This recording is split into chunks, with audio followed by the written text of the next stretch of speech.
Hey guys, welcome back to the channel. In this tech tutorial video, we're going to show you how you can set the accessibility to your projects and app projects on Uizard to invite only. For example, if you'd like to give the given person only access through an invitation to it, right? So let us dive into this. So navigate to the editor here on Uizard to the given project, and you will need to click into share here in the top right.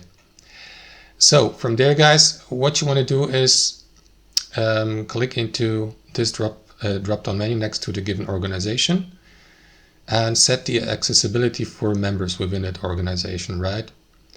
Click into this button, and then you would have to select restricted access instead of can access. Now, as you can see with my account status, I can't choose that option, but if you have access to that feature, this is how it works, guys. Otherwise, everyone in your workspace, regardless of the invitation or not, will have access to this project. So that's the only way how you can restrict that access, by using this option. And that's basically it, guys. Thanks for watching. Hope you enjoyed it, got some value from it, and we'll see you next time on our channel.